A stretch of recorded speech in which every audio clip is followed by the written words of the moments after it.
62. Qandaq ayolga öyleniş kerekligi haqida. Agar sen xotin elishni xohlasang, ang sarxilini izda, ko'zingni bak ishtik tut. Tegi yaxshi, urug' zoti pok bo'lsin. Uyatliq, taqvodor, pokiz bo'lishini tila. Qo'l tegmagan, obdan o'y qizini ol. Sendan boshqa er yuzi ko'migan bo'lsin. Bundaqla faqat senili söyüdü, senden başqasını bilmeydi.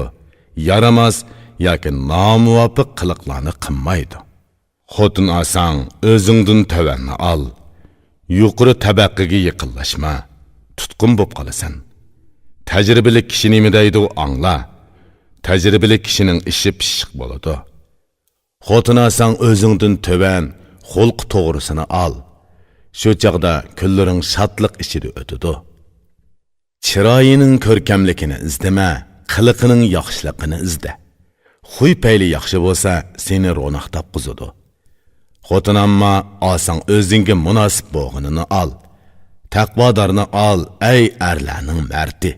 Chiroyining ko'rkamligini izdama, qiliqining yaxshiligini izda. Qiliqlari yaxshi bo'lsa, to'shqin ayol bo'lgani shu. Ey ko'rkamlikni izdiguvchi, buni izdama. Qizil mağzingni sarg'aytmag'in. Kim o'ylanmoqchi bo'lsa, muni 4 xildan boshqa ayolga o'ylanmaydi, ey albeshi. Ba'zilar boy ayolga o'ylanishga zo'xlanadi. Ba'zilar chiroyliqlarga ko'z tikidi, uni xohlaydi. Yana ba'zilar tegi esil, uruqqa pok bo'lishini xohlaydi. Bu ulug'liq nomi bilan faxrlangusi keladi. Yana ba'zilar nozuk, taqvodorlarni xohlaydi.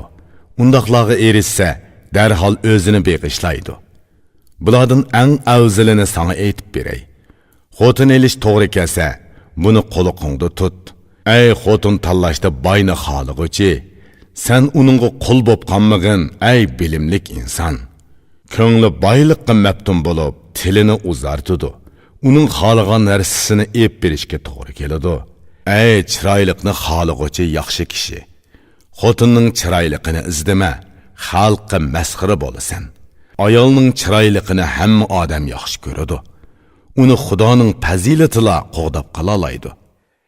Ey nasli ulug' xotinni izdiguvchi, ulug' nasl orasida o'zingni xor qilma. Asli nasabi ulug'larning tili uzunroq bo'ladi.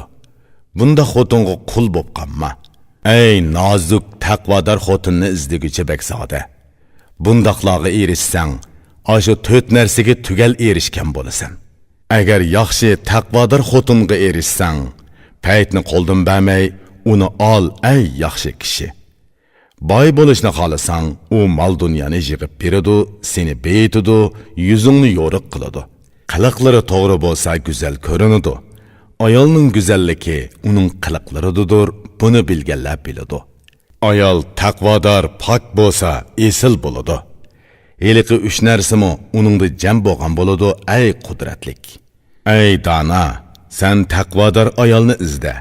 Taqvodor bo'lsa, 4 narsa uningda jam bo'ladi. Sen ashundoq bir xotinga erish uchun g'ayrat qil, fursatni bekor o'tkazma, ey mard yigit.